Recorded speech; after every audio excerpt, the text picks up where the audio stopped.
How's it going, everybody? I'm Sam Lee, reading for writer Joey Marrazzo, and welcome to Gaming Instincts. 2 decades ago, Xbox joined the console market to compete alongside Sony and Nintendo, and has since become a household name.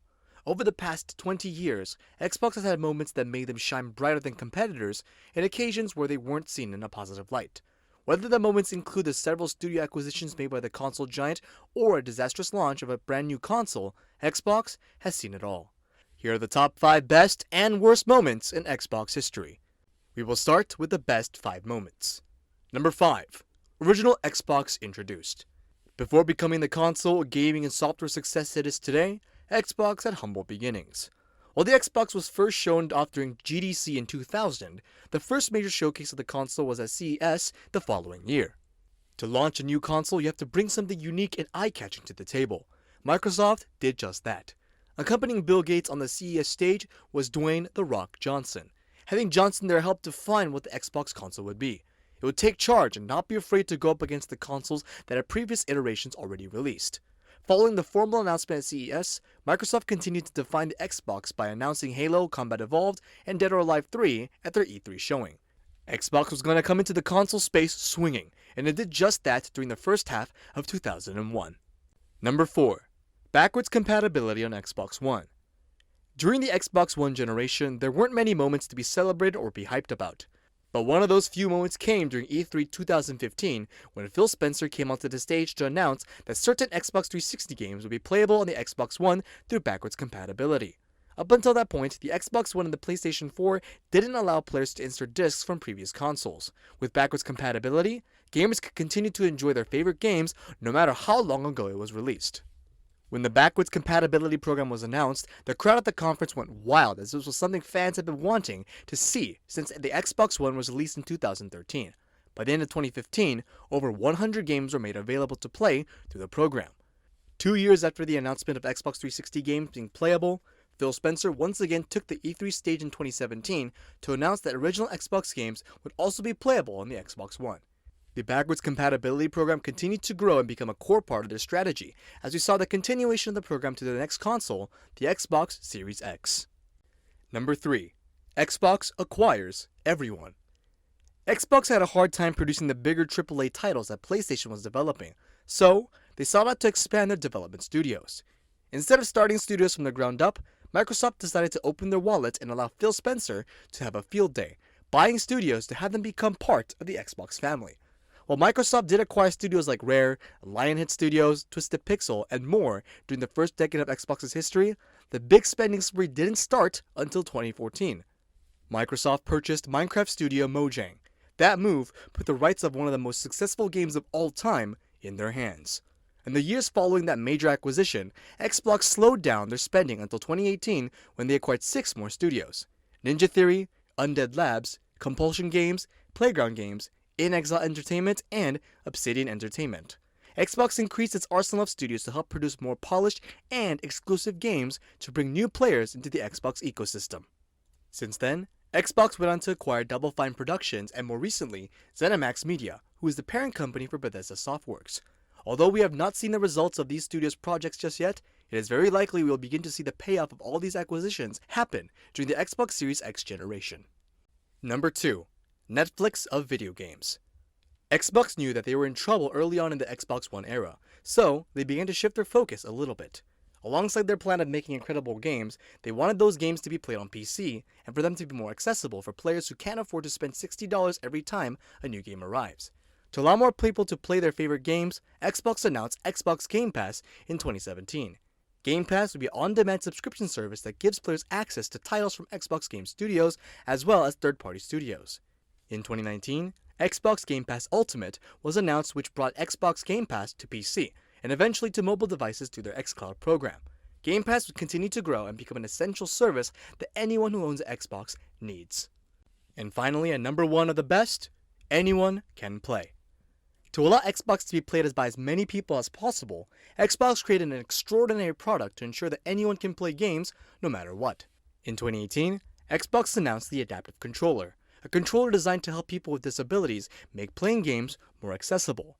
The controller took more than 3 years to develop. It features two large buttons, an enlarged D-pad, the standard menu, view, and Xbox buttons that are featured on all Xbox controllers. The buttons on the controller can be modified to better assist the user.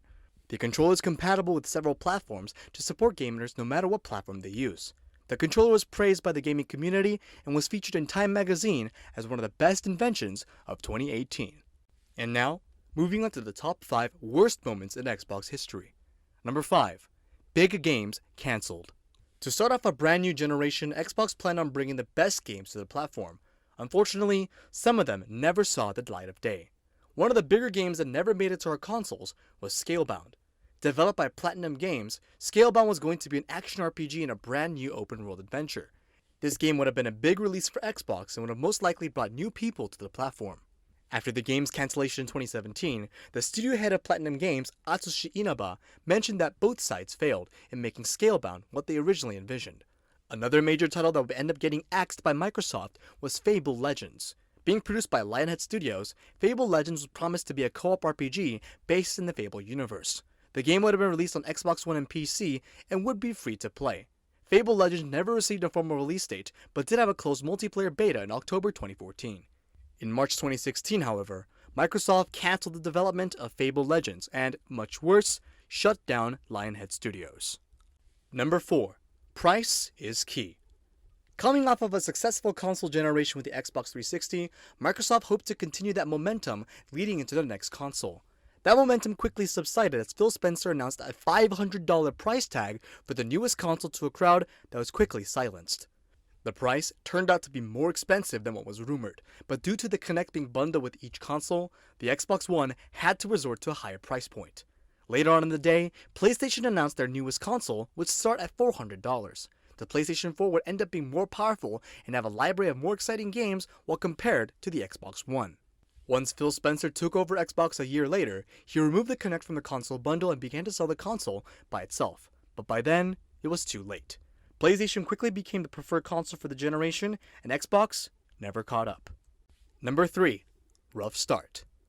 In addition to a higher price point for the console, everything else about the Xbox One was heavily critiqued.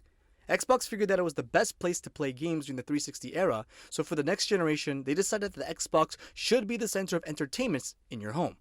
Featuring a pass-through option for your cable box, the Xbox One initial reveal was all about entertainment and very little about games. Whether it was about being able to use the Kinect to change channels or to promote the newest Star Trek film, the Xbox wasn't being marketed as a game console anymore. Another aspect of the initial Xbox One reveal that was quickly retracted was the mandatory feature of having the console being connected to the internet at all times. People didn't want to constantly be tied to the internet and wanted to enjoy their story campaigns without having to rely on an internet connection. One big issue for the console was Microsoft's idea for game sharing. If you were to buy a physical copy of Sunset Overdrive, you would be the sole owner of it. You would not be able to sell it or trade it at a game retailer. When it came to your digital library, you would be able to share your games with up to 10 friends, but it wouldn't be possible for 2 friends to play the same game at the same time. Lucky for us, Microsoft went on to reverse their stance on the always online requirement, as well as their take on game sharing before the console released. Number 2. Red Ring of Death. The Xbox 360 was a shining achievement in online gaming during its run, but the console had one major flaw that far too many gamers experienced. The Red Ring of Death was the coined term used when the console would overheat and become unusable. The thought of the console receiving this error haunted Xbox players, prompting them to wrap their consoles in cold towels to help keep their console cool during long and intense gaming sessions. The problem was never fully solved for the original iterations of the console. The problem was slightly fixed with the release of the Xbox 360 S and E models. These models had a software feature that would automatically power off the console to protect itself from overheating. And finally, at number 1, Not So Master Chief Collection. Halo is the most iconic Xbox franchise, and Xbox decided to remaster the main Halo games for the Xbox One.